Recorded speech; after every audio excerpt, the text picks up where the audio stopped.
మేనిఫెస్టోలో ప్రతి అసెంబ్లీ నియోజకవర్గంలో 1,00,000 ఎకరాలకు కొత్తగా సాగు నీరు అందిస్తామన్నారు. ఏమైందని అడుగుతా ఉన్నాం. రైతులకు ₹1,00,000 రుణమాఫీ ఎప్పుడు చేసిండ్రు? ఎన్నికల కంటే ముందు కొంతమందికి అందినాయి. ఇచ్చిన రుణమాఫీ రైతు తీసుకున్న రుణంపై వడ్డీకే సరిపోయింది. మీరిచ్చిన మేనిఫెస్టోలో భాగంగా 24 జిల్లాలలో 24 సూపర్ స్పెషాలిటీ హాస్పిటల్ కట్టుతాను. 24 జిల్లాల్లో 24 సూపర్ స్పెషాలిటీ హాస్పిటల్ కడతాను. అదేవిధంగా ఎస్సీ ఎస్టీలకు 5,000 కోట్ల రూపాయలతో సంక్షేమ కార్యక్రమాలు అన్నారు. ఏమైనా అవి? అమర వీరులకు సంబంధించి 10 లక్షల రూపాయల సాయం అందిస్తామన్నారు.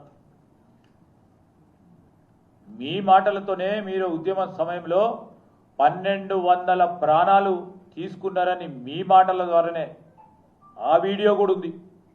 మీ ప్రభుత్వం వచ్చిన తర్వాత 400 మంది కుదిర్చి ఇంతమంది చనిపోయినారన్నారు. మిగిలిన కుటుంబాలకు మీరు మీ ప్రభుత్వ పక్షాన ఏం చర్యలు తీసుకుంది? జీరో. ఇండస్ట్రియల్ పాలసీలో వేటిది? ఏ పాలసీ నిర్ణయం కూడా సరి అయిన విధానంలో వారు తీసుకురాలేదు. ఈరోజు మేము చెప్తా ఉన్నాం, మా తెలంగాణ రాష్ట్రం ఏర్పడ్డ తర్వాత సూక్ష్మ మధ్యతర చిన్న పరిశ్రమలకు సంబంధించి మొట్టమొదటిసారి ఒక పాలసీ నిర్ణయం తీసుకున్నాం. 10 సంవత్సరాలు ప్రభుత్వం వచ్చింది, 10 సంవత్సరాలు మన కొత్త రాష్ట్రం వచ్చింది. ఎందుకు చేయలేకపోయినారు?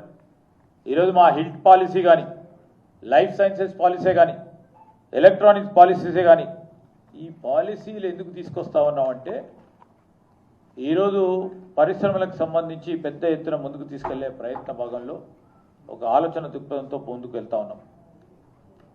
ఇవన్నీ కూడా చేస్తూ ఉంటే హామీలు ఇవ్వలేదని. ఒకటి సూటిగా నిరుద్యోగ యువతీ యువకులకు సంబంధించి ఇక్కడ చదువుకున్న వారు అందరూ కూడా ఇక్కడ డిగ్రీలు చేసిన వాళ్ళు ఉన్నారు. 2014 నుంచి 2023 డిసెంబర్ వరకు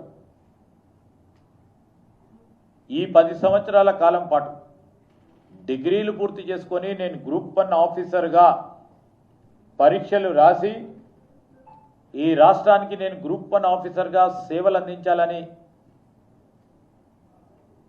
కలలు కన్న ఆ యువకుడి కలలు నీరుగార్చిండ్రు. ఒక్కసారి 10 సంవత్సరాల కాలం పాటు గ్రూప్ 1 పరీక్షలు నిర్వహించి ఒక గ్రూప్ 1 అధికారిని నియామకం చేయలేదంటే ఎంత సిగ్గుచేటో ఒకసారి ఆలోచన చేయాలి. ఎంతమంది యువతి యువకులను మోసం చేసిండ్రో ఒకసారి ఆలోచన చేయాలి. మా ప్రభుత్వం వచ్చినాక గ్రూప్ 1, గ్రూప్ 2, గ్రూప్ 3, గ్రూప్ 4కు సంబంధించిన పరీక్షలు నిర్వహిస్తూ ఉంటే దానికి అవరోధం కలిగించడానికి కోర్టులకు పోయి కోర్టు పరంగా ఆపుదామని ప్రయత్నం చేసిన వారు ఎన్ని మీరు ఇబ్బందులు పెట్టినా ఈరోజు పారదర్శకంగా గ్రూప్ 1 పరీక్షలు, గ్రూప్ 2 పరీక్షలు, గ్రూప్ 3 పరీక్షలు నిర్వహించి వేలాది మంది యువతి యువకులకు వారి మెరిట్ పరంగానే ఉద్యోగ అవకాశాలు కల్పించిన ఘనత మా కాంగ్రెస్ పార్టీ ప్రభుత్వం అయితే ఈరోజు ఏమంటా ఉన్నారు? ఈ 2.5 ఏళ్లలో కాంగ్రెస్ పై ప్రజలు ఇసిగిపోయినట. ఎందుకు ఇసిగిపోయారు? దేని గురించి ఇసిగిపోయారు?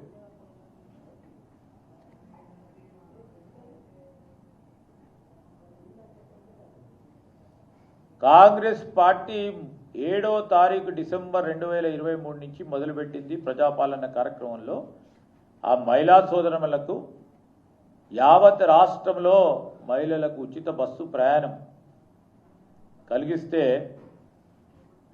ఎవరు ఇసిగిపోయింది? టీఆర్ఎస్కు సంబంధించిన నాయకత్వం ఇసిగిపోయారు. అయ్యో మేం చేయలేకపోయినాం కదా, వీళ్ళు చేస్తూ ఉన్నారు,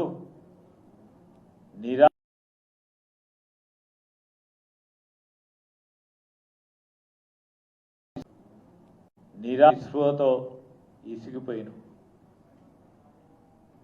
మేము చేస్తున్న ప్రతి కార్యక్రమాన్ని జీర్ణించలేకపోతా ఉన్నారు హరీష్ రావు గారు. మేము చేస్తున్న ప్రతి పని ఈరోజు మీ గుండెల్లో రైలు పరిగెట్టిస్తూ ఉన్నాయి. మీన్మేలను ప్రజలు ప్రతిపక్షంలో కూర్చోబెట్టారు. ప్రతిపక్ష పాత్ర నిర్వహించాలని ప్రజలు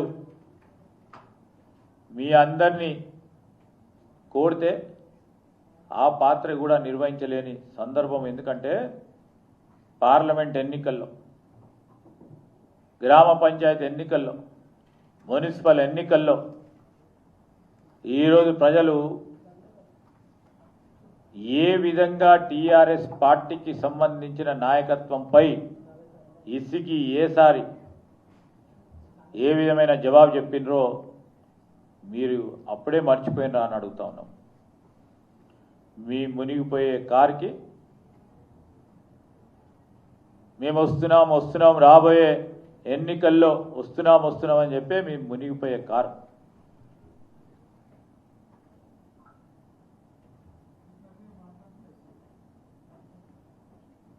మేము వస్తాం, ఆ అధికారి సంగతి చూపెడతామంటారు. మేము వస్తున్నాం, ఖబర్దారాన్ని భయపెట్టించే కార్యక్రమం చేస్తూ ఉన్నారు. మీకు 10 సీట్లు కూడా రావు, 100 సీట్లు అని హరీష్ రావు గారు చెప్తా ఉన్నారే. ఇప్పటికైనా వాస్తవిక విషయాలు తెలుసుకొని మాట్లాడాలి. For more interesting updates,